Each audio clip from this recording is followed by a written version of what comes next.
Here we go. So we're going to talk about the GDPR Brexit revolution, or evolution, depending on how you look at it. We've got quite a bit to go through this morning. So as an outline, we're going to cover what's changed, when did it change. You might think, well, nothing's changed because we have a deal, but in fact, some things have changed. Future dates you need to prepare for, questions you need to be asking. Is it really going to be enforced? What do you need to do? Then I've got some bonus content, not directly related to GDPR, but a few things that have changed with Brexit, which you need to be aware of. Then can you do it yourself? And finally, how can I help if you want to use me? So what has changed? The main change is that with effect from the 31st of December, GDPR becomes UK GDPR, which is based on the Data Protection Act 2018. There was a big question, and some of you have heard me talk about this before, as to whether UK GDPR would be regarded as adequate. What's happened in the trade deal that was announced on Christmas Eve is that the EU have said that UK GDPR is adequate, but only for the next 4 months. So it takes us to the beginning of May. The UK then negotiated the option for a further 2 months on that. So that would take us to the end of June, so beginning of July. But those 2 months are assuming that when we, in between now and the end of April, the EU don't object for some reason. And they've said that if we change anything in our data protection laws, once we're independent, which we are now, so if we change anything between now and June, we won't get those extra 2 months, but then now in May rather, we won't get those extra 2 months. But either way, the UK has become a third country for GDPR purposes as of now, really. And for anyone who wants all the actual legal changes that have changed, then I've listed them there, which acts are actually changing. I'm not proposing to read that out. I will make the slides available after the presentation. So if you really want to know precisely which laws have changed, then you can find out. The important thing is that UK GDPR will apply to the processing of personal data if you are located in the UK, you offer goods and services to or monitor the behaviour of individuals in the UK, and your data processing remains in the UK. EU GDPR will also continue to apply to you if you have branches or offices in the European Economic Area, you offer goods and services to or monitor the behaviour of individuals in the European Economic Area, or your data processing involves EEA processors. If that is the case, I'll come on in a bit to what you have to do if you are also dealing with EU people. But it is really important that you take the steps that need to be done if you are dealing with EU people, because otherwise, if you do have a data breach, for example, you could find yourself being penalised twice. You could find yourself being penalised by the UK Information Commissioner and by at least one EU Information Commissioner, or possibly even more than one. So it might not be double jeopardy, it could be triple or quadruple jeopardy, which obviously could end up being very, very expensive. So it's important that you do follow the rules. And by the way, I'm going to give you a little sneak here. You might think, right at this moment, right, we're here with Signal, and that's okay because they're in the UK. I'm guessing their servers are in the UK, all their data's in the UK. So the next bit doesn't apply to them then. Well, yes, it does, because we're in Zoom at the moment. And when you're a participant in Zoom, or you are one of the presenters in Zoom, up in the top right left-hand corner, there's a little red shield. And if you click on the red shield, it gives you details about your meeting. And if you click on that right now for this meeting, it will say that all the data for this conversation that we're having now is going via Zoom in Ireland, which of course is part of the EEA, part of the EU, and therefore actually Signal would need to be registered in both legislations if they keep using Zoom. Incidentally with Zoom, it's hit and miss where you get. I have seen sometimes it says Ireland, sometimes it says Germany. But either way, it's within the EU, and so it gives you an issue, because of course this is personal information, because apart from anything else, people can see our faces. So when did it change? Well, it changed at 11 o'clock GMT on the 31st December 2020. Lots of people think it changed at midnight, but it didn't, because it changed at midnight European time. But, you know, we had a deal, you know, much to, I think, most people's surprise, certainly to my surprise. Boris and the UK government pulled a deal out of the hat on Christmas Eve and said, there you go, we have a trade deal. Well, we do. We agreed to a trade deal, but it's still got one stage to go. It still needs to be ratified by the European Parliament, and that should happen sometime in January. So what's left to be done? Well, as I said, we've been given temporary adequate status. The UK and EU are now negotiating permanent adequate status, assuming we can come to an agreement with the European Data Protection Board on adequate status. That then needs to go to all the other 27 countries, and each of them needs to agree to ratify the adequate status. And of course, we don't know yet, because it's still in negotiation, what extra requirements might be imposed on EU-UK data transfer by any agreement that's reached to make us an adequate country. So the serious negotiations on data transfer began on Monday, on the 4th of January. Last time the EU states had to ratify cross-border data transfer, it took them over 6 months to do so. So that was after, it wasn't reaching the agreement, that was once the agreement had been reached, it took a further 6 months for all 27 to agree. And we also have this thing with Schrems 2.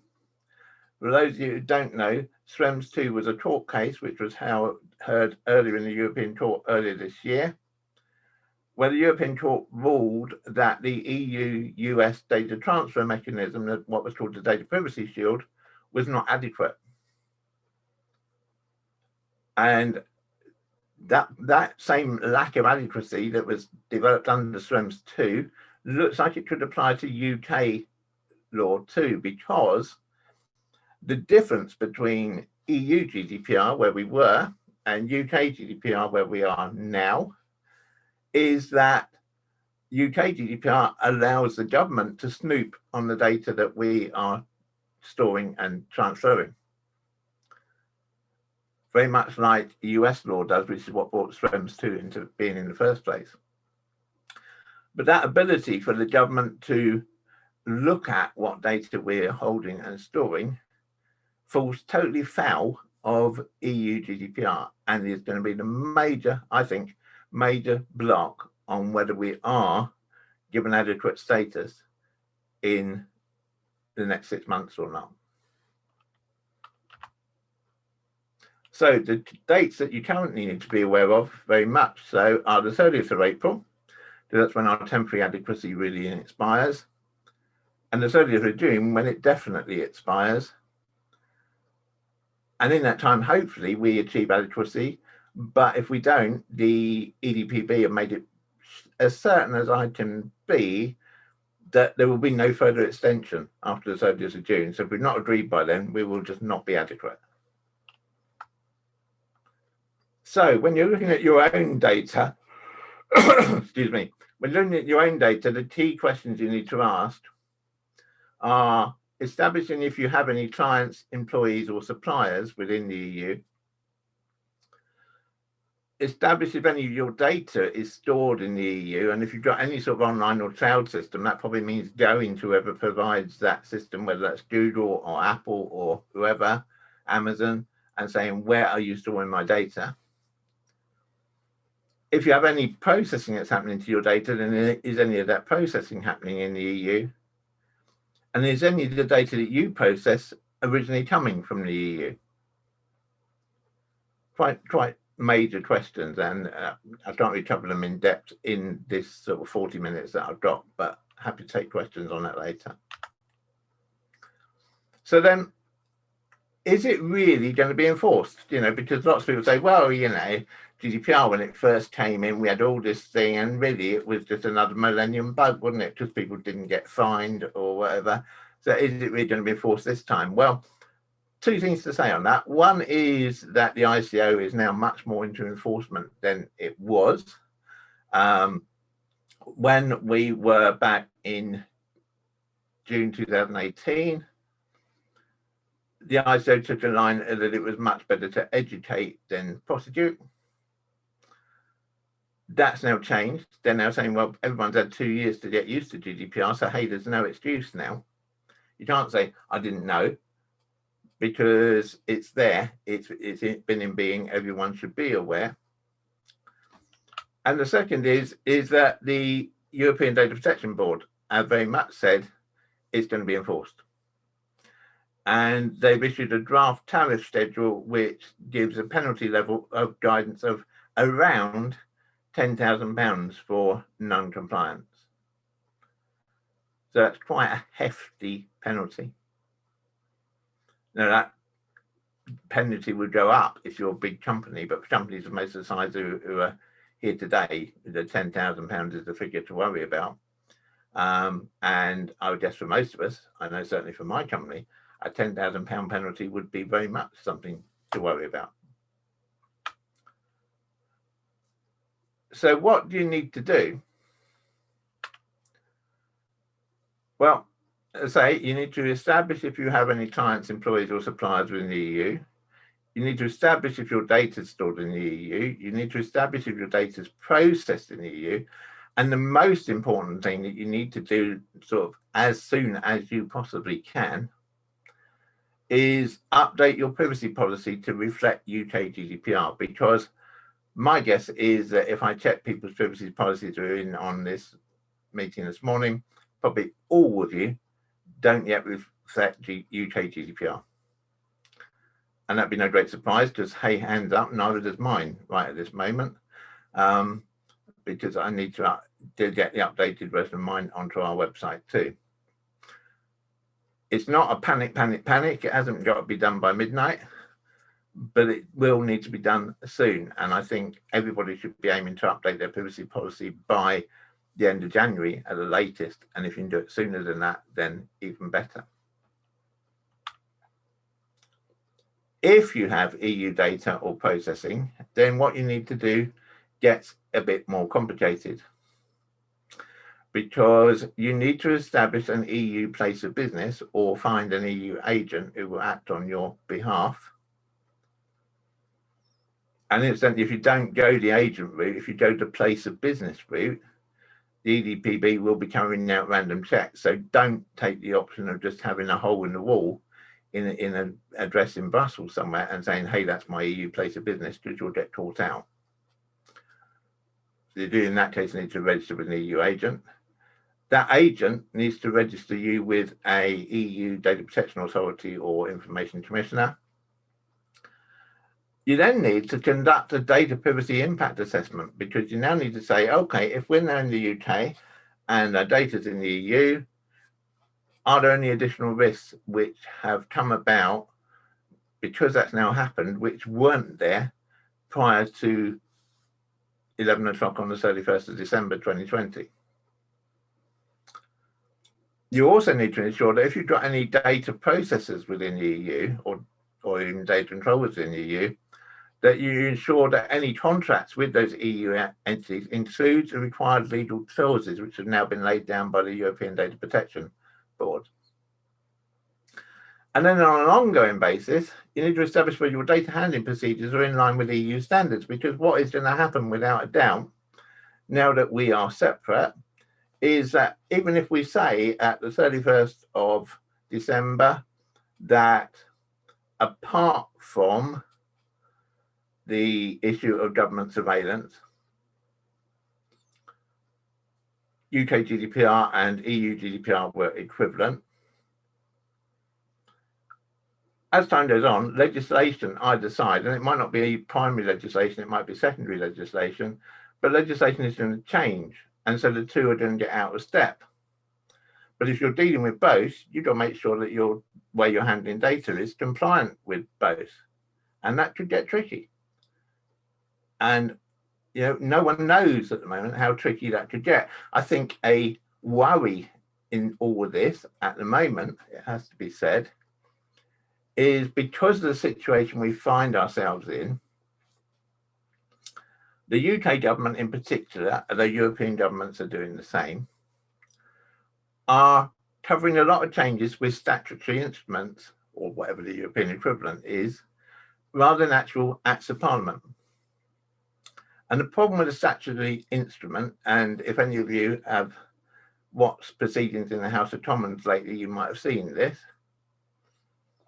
Problem with a statutory instrument is it gets 30 seconds of evaluation in the House of Commons, because the government presents the statutory instrument. All those in favour say aye, all of the against say no. I think the ayes have it, the ayes have it, boom, it's law. And what the government is doing as well, and it is naughty, I think, of the government, is that if they have contentious ones, they're slipping them through late at night, when most members have sat through whatever the main debate was for the day, and they buggered off to the bar or gone home or wherever. And so there's half a dozen people sitting in the House of Commons, 5 of which are from the government side. Hey, the statutory instrument goes through. And so these things could change without any real examination, I think. So how can I help with all of this? How can I help you? Well, if you do need an EU agent, then we've done a deal with a company called ICNIA based in Tilburg in the Netherlands, and they will be the EU agent for our clients, and in return we will be the UK agent for ICNIA's clients. So we get around that issue for you. So if you do have European data, then we have the agent set up for you. It's easy peasy, relatively. We will register you with the Dutch Data Protection Authority. We will conduct the required data privacy impact assessment. We'll provide all the necessary contractual clauses, and we'll provide all the necessary legal procedures. And we will act as your agent in any data breaches or data subject access requests, either in the UK or the EU. And if you want, we act as the external DPO to your business. I'll come on a bit more to that in a minute, but I now want to come to the bonus content. This isn't GDPR, this is something different, but it's very important, and it's probably going to affect every single one of you. And this is, again, I mentioned earlier about statutory instruments. This is something that was slipped through in a statutory instrument with no real examination, but it's had a major, major impact. And it's an unforeseen circumstance of Brexit. Starting from the 1st of January 2021, and this is whether you are a business or a private individual, if you buy products from outside the UK, the seller has to collect the VAT from you. So if the buyer is located in the UK, the goods are dispatched from outside the UK, and the total value of the goods, excluding delivery, is less than or equal to £135, the supplier has to whack 20% on top for VAT, and they have to account for that VAT back to UK HM Revenues and Customs, and indeed every quarter they have to pay it over to HM Revenue and Customs. I've said product there, but in fact it doesn't need to be product, it can be service as well. And so lots of online subscription services will suddenly be increased by 20%, because chances are their monthly subscription is less than 135 quid. You're in the UK, they're not in the UK, they need to charge you the VAT. And this isn't just within Europe, this applies even if the supplier is in the USA or in Australia or wherever. If they're outside the UK and they're supplying into the UK, they need to add the 20% VAT on the top. This is having 2 impacts already so far. One is people are suddenly finding that the cost of their monthly services or whatever is increasing by 20%. And of course, if it's goods you're bringing in to resell, then your cost of those goods has just gone up by 20%.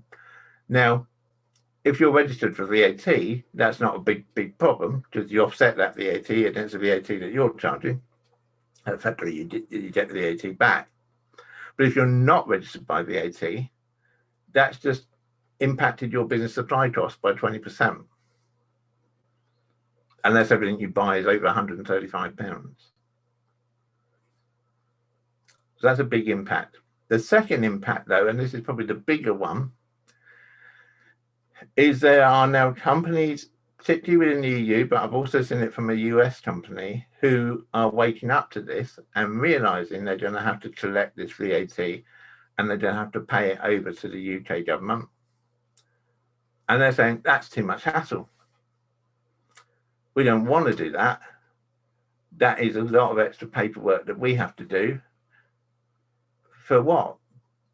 And so those suppliers are saying simply, if you're in the UK, well, we won't supply you anymore because it's just too difficult. And I am aware of one business at least, and again, this is the law of unexpected consequences. I've seen one business who had to have the product that they wanted because that was what they sold. And so they've now set up an office in quotes, it's actually a hole in the wall, but an office in Belfast, so that they can take advantage of the fact that Belfast and Northern Ireland is still under the single market, and therefore people will supply them. So as I say, I threw that in as an extra, but it's a very important gotcha, and I think a lot of people have not yet realised that's going to happen. And I think it's going to cause all sorts of hassle for people when people do realise. So coming back to GDPR and the changes for Brexit, can you do it yourself? Short answer is yes.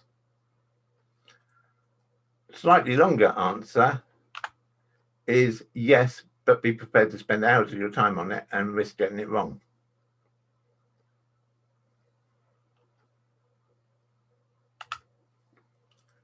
So if you are going to use me to do it, how much is it going to cost? Well, I've done some special deals here. So for a new UK GDPR compliant privacy policy, if you were just Joe Bloggs off the street, a new company to me, I'd be charging £147 plus VAT. I'm going to do a special offer for all Signal members that they can get that for £97 plus VAT. But if you're one of the Signal members who are here this morning, who have sat through the presentation and Q&A, and you order it before the 12th of January, I'm going to do it for £47 plus VAT. So you get 100 quid plus VAT off, 120 quid off the price of it. In terms of data protection and impact assessment, normal price is £497. I'm doing again an offer for all Signal members to £397. But again, for attending this morning, and if you order before the 12th of January, I'll do that for £247. So that's £250 plus that saving on the cost of that. If you want the full package, and this is, the full registration in Europe, us being the external DPO, all of that, then the costs are there. But again, I've done a substantial discount for Signal members. So if we just take the top level, instead of £5,000 a year, £1,000 a month followed by £500 a month, it'd be £3,000 a year followed by £1,000 in the first month, followed by £300 a month. So big saving. And I'm doing this because I get an awful lot out of the Signal community. I want to give something back to that community, and the best way I can do that is A, things like today, obviously, and I'm always around and always happy to answer any questions that people have, but B, in terms of supplying a discount here that makes it well worth it, and the discount on these alone is more than probably 6 months subscription to Signal, so it's well worth doing. So I've actually gone through that a little bit quicker than I expected, but I leave more time for questions. So if you need to contact me, my contact details are there. As I say, I will make the slides available after the show, after the presentation. email me, telephone me, or if you want to sign up and download a checklist, then there's a thing to go to there, https://www.gdprweeklyshow.com/Brexit. Perhaps Stu can put that in the chat as well, just so that people can get to it easily. And as I say, I'm always available now for questions, and also, you know, any other time that you have any questions. So I appreciate it's been a bit of a quick run through. There's a lot there, but I'm around for another hour now for people to ask questions if they want. So I'll hand back to Stu. Thank you very much, Keith. That's I feel like I've had a bit of information overload there this morning. One thing I do want to just clarify before we jump into the questions and I elevate everybody. You had a slide up about the new VAT gotcha, and I just wanted to run through it because I want to make sure I've got my understanding correct.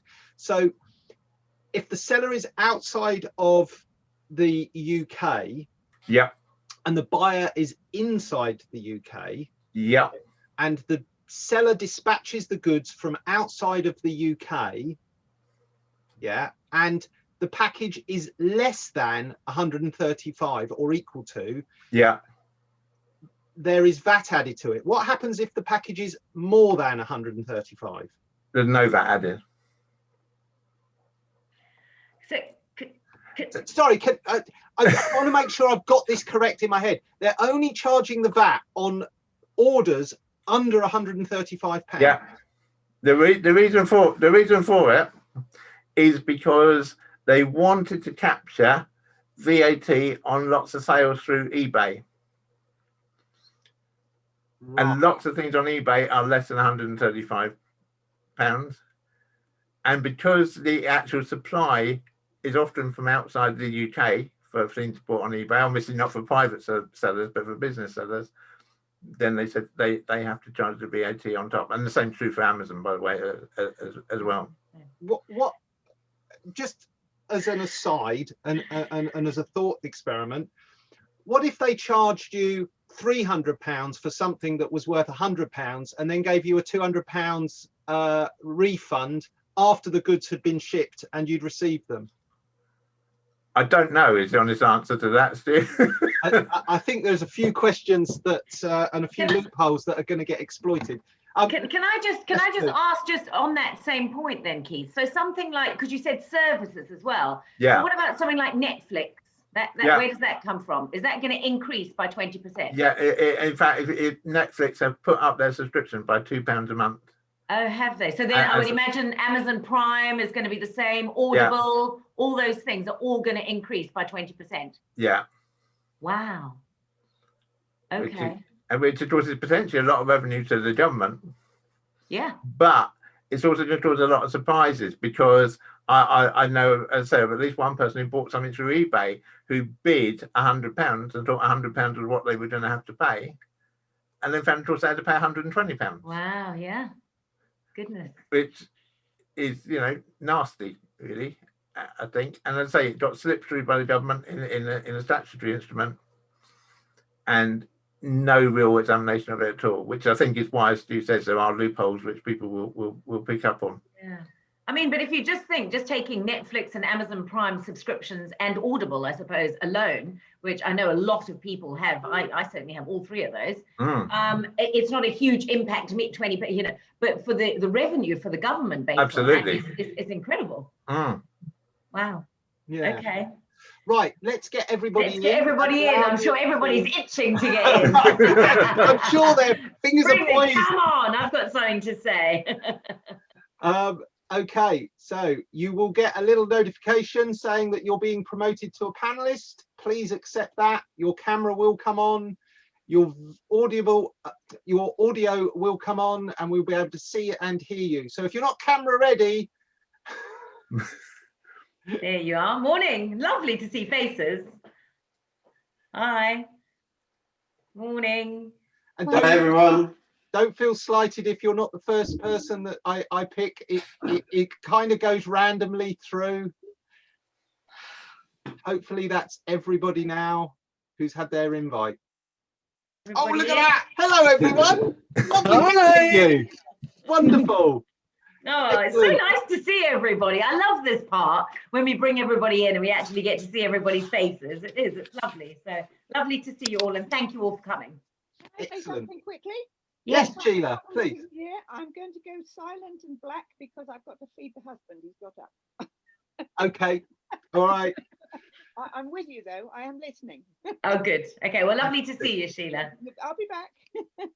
Wonderful. Same for me. I'm trying to work on something, so I'm listening, but I might not just be able to talk.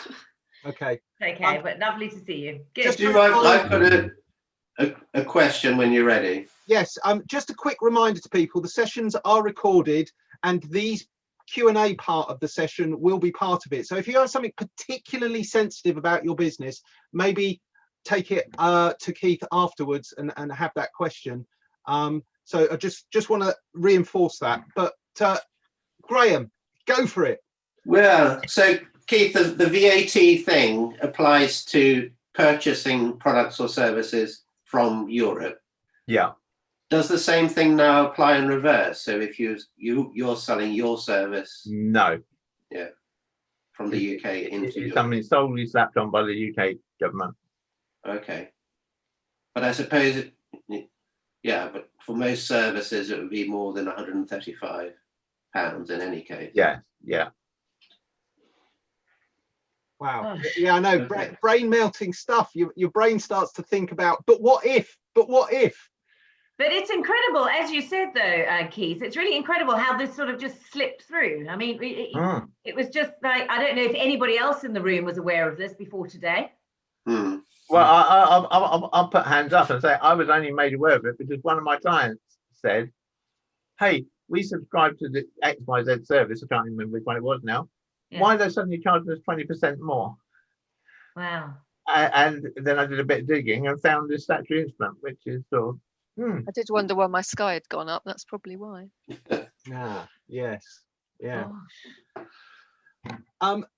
Does that kind of, it may not be a satisfactory answer, Graham, but does that shed some light on what you're thinking?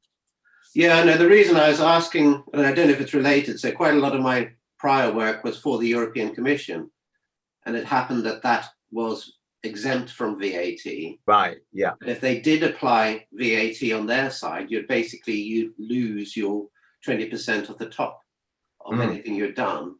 Yeah. So especially if you were competitively doing work, you could find yourself very quickly not making anything on those jobs. Yeah. And as I say, a lot of suppliers in the EU, from what I've seen, are saying we'll just stop supplying the UK because to work that out, you know, I mean, it depends what you're doing. If you're something like Amazon, obviously you're just going to up your prices and hey ho everybody. Yeah. But if you're a small business like most of us, but you're based in the EU and you're now supplying the UK with something which is less than 135 quid, and suddenly you've got to A, add on 20% and B, account for it quarterly to UK HMRC. How can I just ask, and you may not know the answer to this, but how difficult is it going to be for them to pay that VAT across? I mean, how labour intensive is the paperwork and all of that sort of stuff going to be? Because that might be as far as I understand it, HMRC are actually making it very simple. Okay. For them. Surprisingly. Because it's money that they want to collect at the end of the day. Quite what would happen if one of the European if a supplier in the EU collected the VAT but refused to pay it over. I'm really not sure because I'm not sure what the legislation would be there, but doubtless someone will try that. I was going to say that is open to massive abuse because if somebody is collecting VAT on behalf of a foreign territory, how does that foreign territory impose law on what is now effectively a completely closed system? Yeah, just boggles the mind. We're not here for a VAT conversation. I appreciate you're not a representative HMRC. I do have one GDPR related question, if I may. Follow-up question, go for it, Graham. So in terms of the UK's relationship with the United States, Yes. So my understanding previously, when we were a member of the European Union, we had the privacy shield, is it? Yeah, yeah. But that now we are a third country outside of EU. Is there another mechanism in place? Is that covered? Currently, what the ICO is saying is that you need to add clauses to your contract with whoever you're supplying the data to, or whoever's dealing with the data on your behalf. They have supplied some draft wording for those paragraphs that need to be in the contract. But one of the sort of gotchas in those wording, if you like, is it says, me, whoever it is, the company here who's passing the data over, have personally satisfied myself that the security at where the data is being held is at least equivalent to what we have in the UK. Yeah. And, what's going to happen on that? Most things, I guess, is I'm going to send an email to whoever the supplier is in the US who's processing my data. Are your security standards equivalent to the UK? Yes. Okay. Now, you could argue, okay, by doing that, I've satisfied myself that they are equivalent. But I suspect if something went wrong, what would argue that wasn't sufficient in satisfying yourself. And they're probably saying, well, did you ask to see their procedures in the security, and did you check them, and all this? And it's all becoming a little bit nightmarish, I think, in those terms. I was doing a lot of work yesterday with part of the NHS, where they are transferring data from their scanners, where they're doing like CT scans of people, out to clinicians, but the data in the meantime is going via a server in the US. Yeah. And so suddenly there's like a whole hole there that until the 1st of January wasn't there, because until the 1st of January, everyone was happy. Now they need to satisfy themselves that processor in the US is actually up to equivalent standard. And working with their IT people, we've come up with a vast questionnaire that's being sent to that supplier. But that's fine for the NHS. A, they can afford the time to do it, and B, they can afford the cost of doing it. But most businesses aren't going to be able to do that because they just can't afford to. I mean, this really does feel like huge overhead for small businesses. Keith, massive additional costs. So I'm really struggling to see really what the benefits are to the business. At the moment, it all, to me, comes across as a cost. Yeah. Yeah. You don't get a fine. Yeah. Yeah, I mean, that's, very negative. Yeah, I mean, there is an argument saying it's a gamble, and do you take a cost gamble and say, well, I'm not going to do anything, and the chance of me being prosecuted is probably relatively small, and therefore I'll take that risk. Now, obviously, from my position, I'm going to say don't do that. And I'm going to say don't do that for two reasons. One is because the financial penalty is quite high, but B is because the reputational damage is often even worse.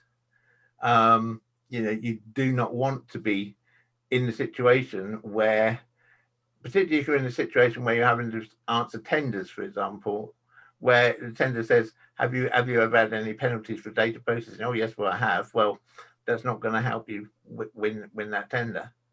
And so, it's a difficult one. Yeah, no, good point, Keith.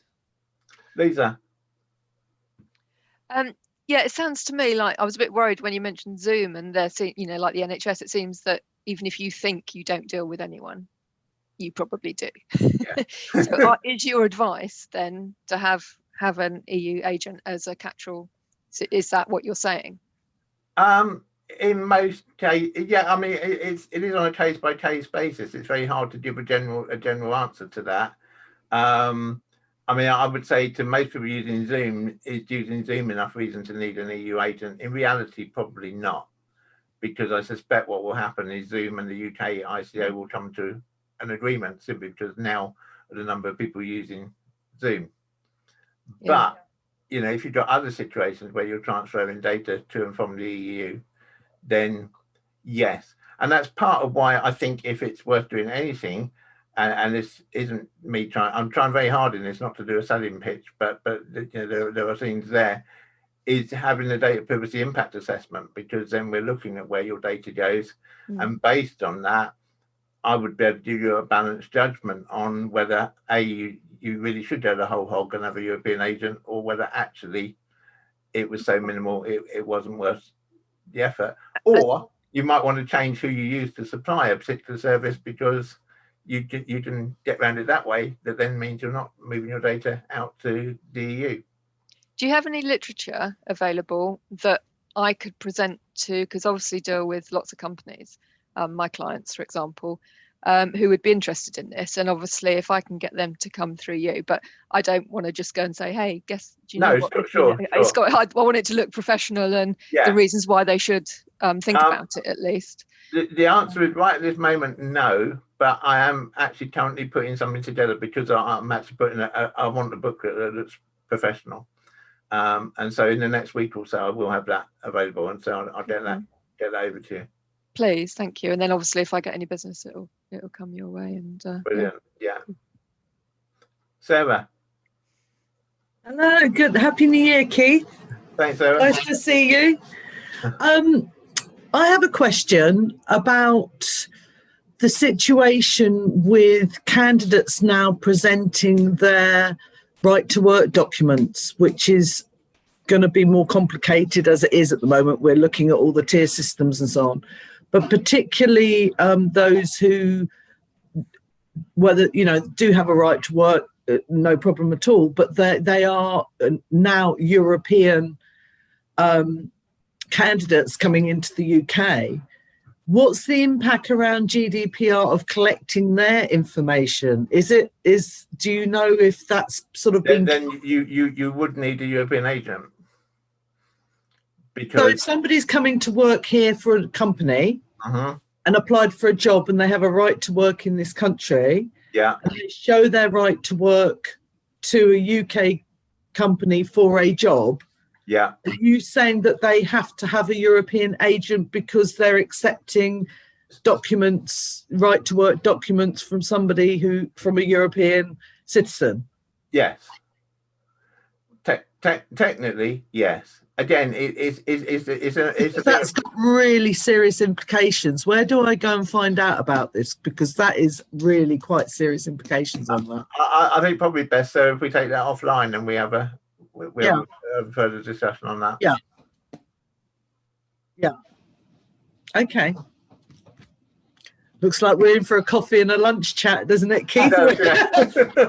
We just 6 o'clock onwards, we'll just get Take a thick pad and your thinking cap, Sarah.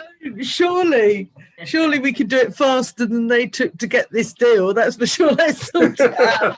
Thank you, Keith. I appreciate that. Well, I must admit, when the deal first came out, there was, I think it's fair to say, not just myself, but other GDPR practitioners who were desperately reading through the deal, trying to find where it mentioned data, because it was quite hidden away. And it's all summed up in like 6 paragraphs, sort of, 100 pages into the document. Things you don't read. It's scary when it has so much impact, but that they felt it could be covered off that quickly just by saying, well, we'll give ourselves another 4 months. Yeah, well, personally, I'm not convinced that other 4 months is going to be anything like enough. So was that out of that 2,000-page document, Keith, that there was just a few paragraphs, like 100 pages in on data? Wow. Yes, it's scary, Yeah, that is scary. And what was even scarier was the fact, and I mean, this will be funny to people who are aware of it. There's a further addendum about data, and in that it says examples of data that can be transferred are using programs like Lotus Notes or Netscape. Yeah. No. Which is No. The biggest cut and paste job ever. where have you been in the last 15 years? But Utterly scary. I've got a small, well, maybe not a small question, and I don't expect you to go into it in depth, but where are the major differences between what is going to be called EU GDPR from now on and UK GDPR? Where you said update your privacy notices. Yeah. What should people be looking at? Okay, what people should be looking at is saying that the privacy notice is issued under UK GDPR and not EU GDPR. If you are still dealing with the EEA, then you need a bit about that now within your privacy policy. So where previously in the privacy policy, you would have had something about if data was transferred outside of the EEA, well, now you probably need another paragraph as well, because you need a paragraph about if data is transferred inside the EEA. And the other thing that you need to make people aware of, and there's some wording on this, is that the government have a right of surveillance over the data, which they didn't until the 1st of January. And as I say, it's that government surveillance potential, which is going to be the stumbling block for us being labelled an inadequate country. Now, if you're, I mean, I've had discussions on this with Damien Hines and people from the Ministry in Trade. Their view is, well, we've got to have that overview because we needed to prevent terrorism. But, you know, the argument that myself and other GDPR practitioners in the tool that we had threw back at them was, well, you haven't had it for the last 2 years. And, you know, what real evidence is there that there's been a terrorist attack that's happened because you didn't have that?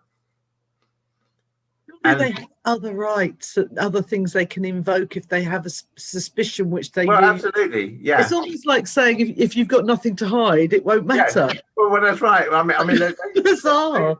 They're just taking this blanket approach that says we can look at any data we want to, which of course does, though, and this is why I think it is more of an issue. It opens up things to, for instance, the HMRC.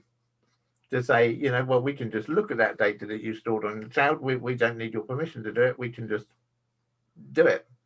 And then we can come to you and say, how come you only paid this amount in tax when that says that? And there's all these sort of, it's very, don't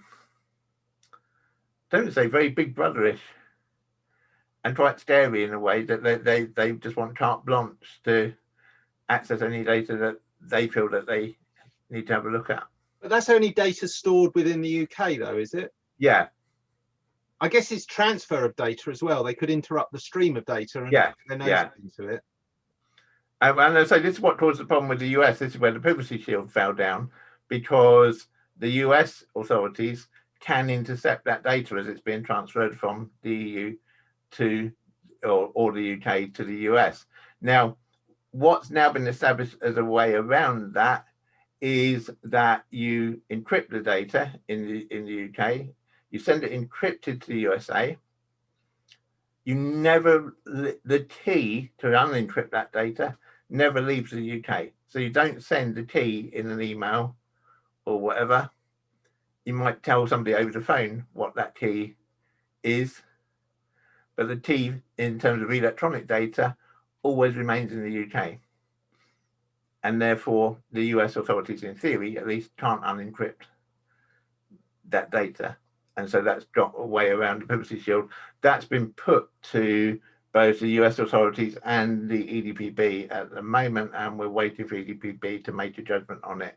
But that's expected sometime before the end of January to say whether they accept that as a valid workaround or not. So time to start using Tor over a VPN more regularly. Yeah. Okay. And just another thing on GDPR generally, just to. Sorry, what was that? Sorry, there is. Okay, so without getting deep into it, Tor is a very encrypted method of sharing data around on the internet, and if you use it, it's called Tor. There's a specific browser. There is a specific Tor browser, but some browsers have plugins that allow you to switch it on and off, because it does slow things down because you're having to encrypt everything and then unencrypt it across a vast network. It's not 100% secure, the NSA in America say that they have cracked it, but the Tor guys say that they re-engineered it. But if you use a VPN, you can pop up anywhere in the world and basically have a session that can't be traced. I mean, it's one of those things. If you're doing this, why are you doing this? For what end are you doing this? I personally believe that privacy is a right, and unless somebody can prove that you're doing something that you shouldn't do, then you should have a right to privacy. That notion is vastly being eroded by what Keith's talking about, and you know, various people have different ideas. There are already laws in place to cover investigative data research by government agencies. So it does feel like a huge blanket, we'll poke our noses into anything we want to now. Well, I mean, to give an example, Stu, this is something I was dealing with just before Christmas on behalf of a company. They sacked an employee for misconduct. The employee then got a lawyer who made a request under GDPR for a subject access request for all the data that was held on that employee. Went to court and got a very precise judgment or very precise order, if you like, that said, no, this subject access request had to include the text of any SMS messages between management team of the company in the month leading up to the dismissal. And they actually got some messages which were very, very damning. And the guy got awarded a massive amount of compensation. So, you know, again, it's where you get unintended consequences. And so a lesson that I said to everybody on that was, if you're going to have that sort of conversation about an employee you're planning to get rid of, then have it by voice, because then there is no trace. And you want to be even more secure, have it by voice over WhatsApp. Can I suggest something else there, Keith? If you have all these regulations about how you treat your employees, you work to those regulations. You meet the values, you meet what you're saying, how you will treat your staff. If it's not real what you're doing, then yeah, that's true. It's going to come out in the end. If you're going to talk about your staff or deal with the situation like that. But I do agree with you. There are things that are meant to be confidential, appropriate time conversations, and those that to-ing and froing that is you're going to get found out. You have to. And again, that also goes back to when you're talking GDPR, your own privacy and everything, about the policies you have about use and conduct of behaviour across all your platforms within your organisation.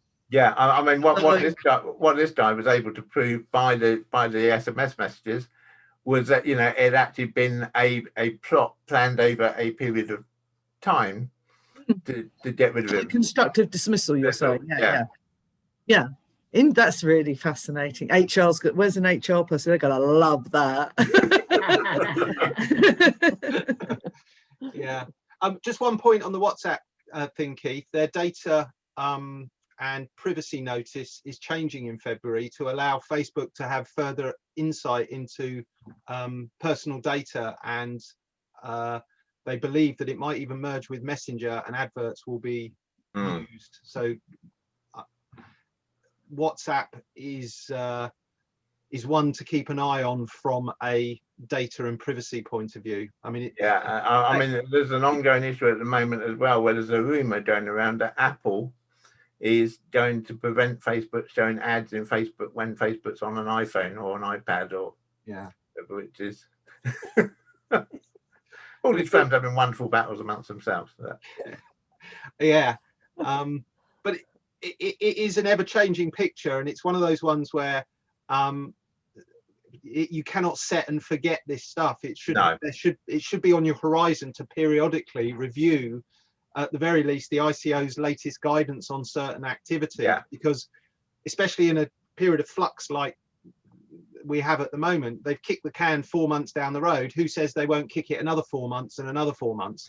Or just pull the drawbridge up and say, tough, well, let's deal with the problems right now. Yeah, that's right. And also, of course, we're in the scenario now. I mean, I know lots of us are home based anyway, but we're in a scenario where lots of companies have got lots of their staff working from home, and that brings about all sorts of additional data security issues, not just in terms of electronic data either. I mean, we had a situation, I'm going to say touch wood here, not in East Hants, but in another neighbouring local authority, where their benefits staff are working from home. And one member of their benefits staff was dealing with the claim forms as they came in, obviously physical claim forms, and then when they finished with them, just putting them out in their dustbin. Which was really bad for them, but also that should never have been allowed to happen. But it did.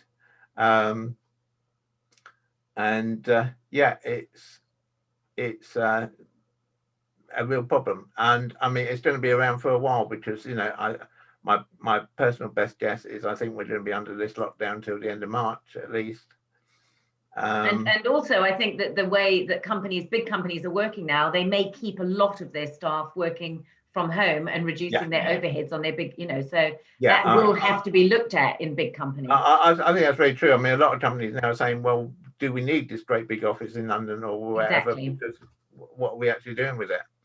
But I say there are data security issues that go along with that, which people just aren't really giving enough consideration to, or being told what the correct way to do it is, because they've never had to think about it before. Those kind of things. It's a bit like when you work in a big office, you don't really know how to work the printer and all of that, because you've got IT department. They deal with all that. Right. Well, I mean, I again take the example of, I mentioned this part of the NHS I've been working with this week, and I said to them about how often do your staff have refresher training in GDPR?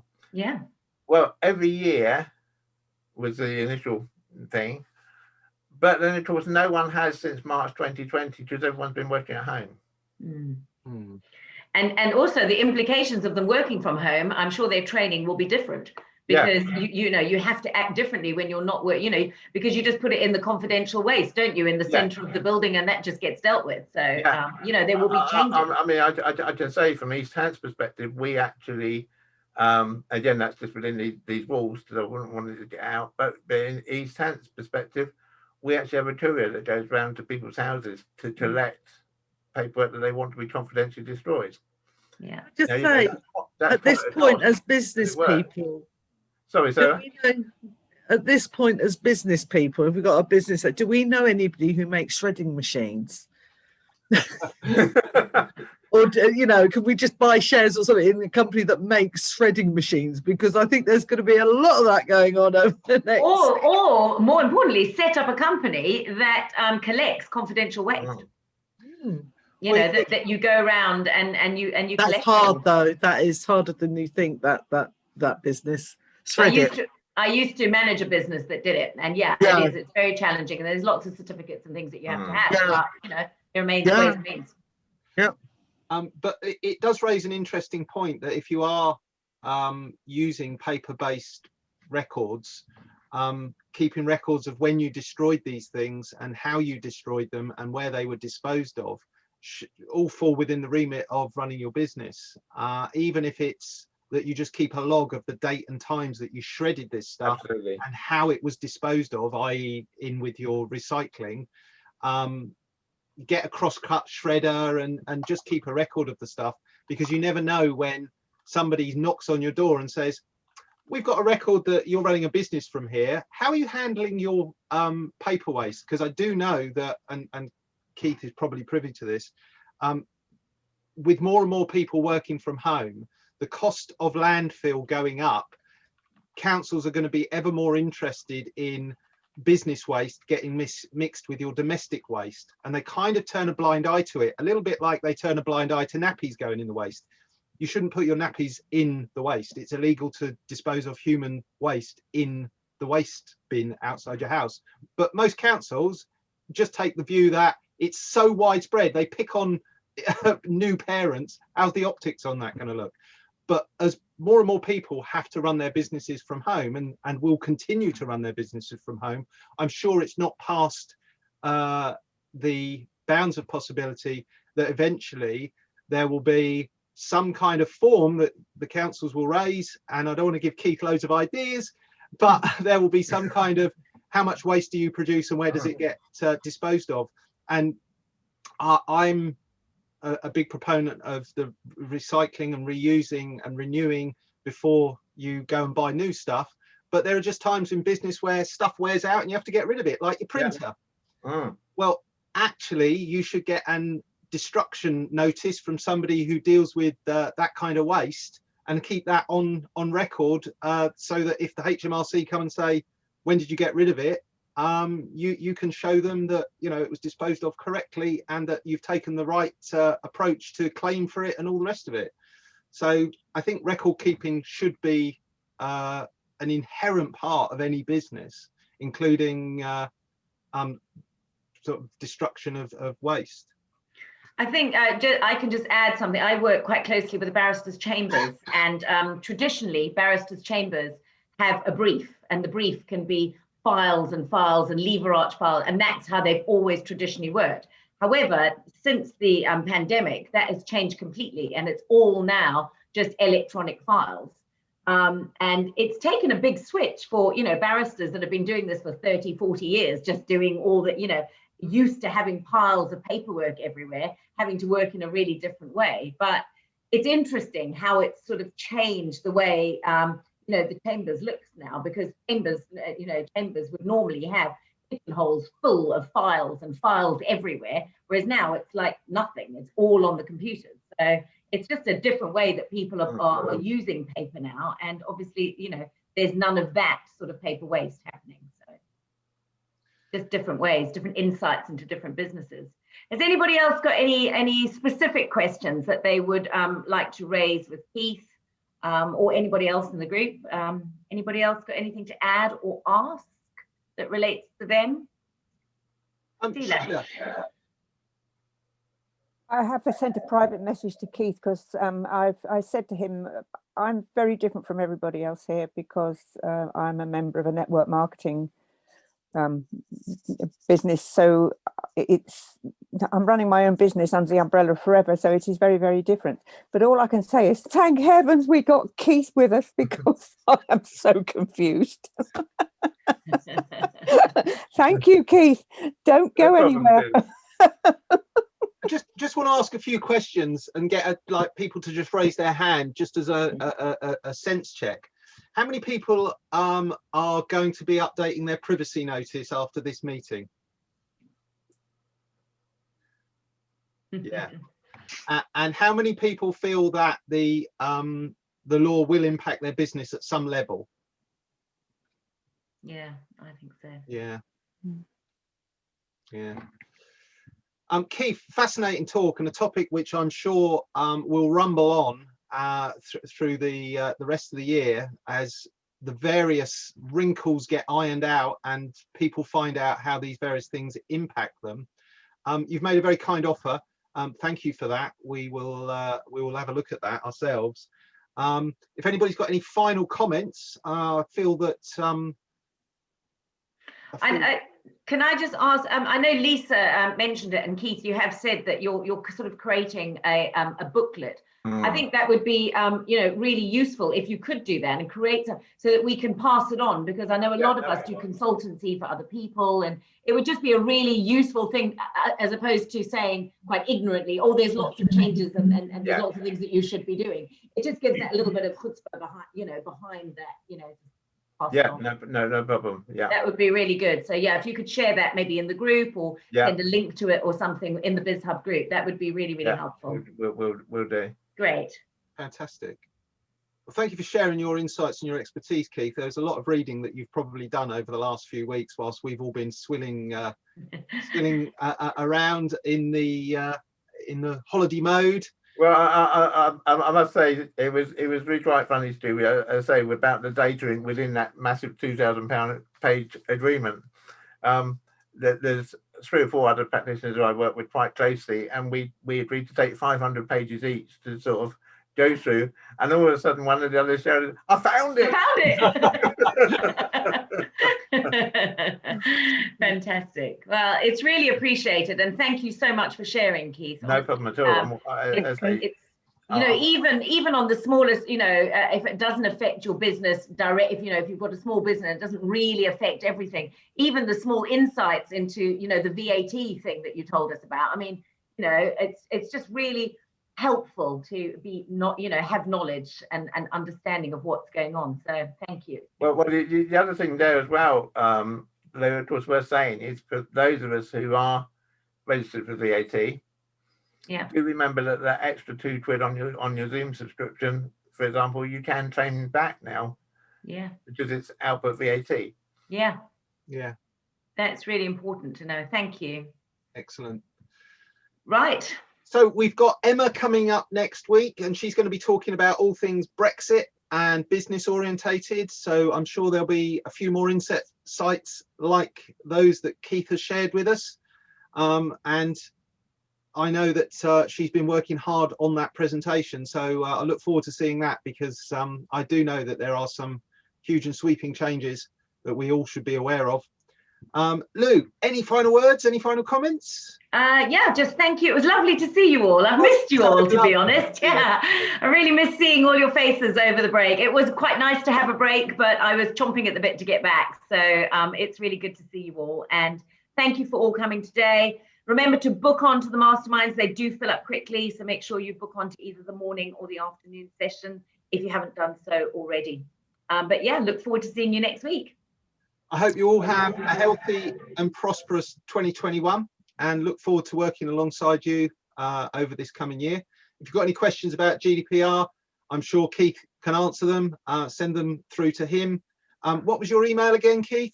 It's Keith at insurety, ENSURETY.co.uk.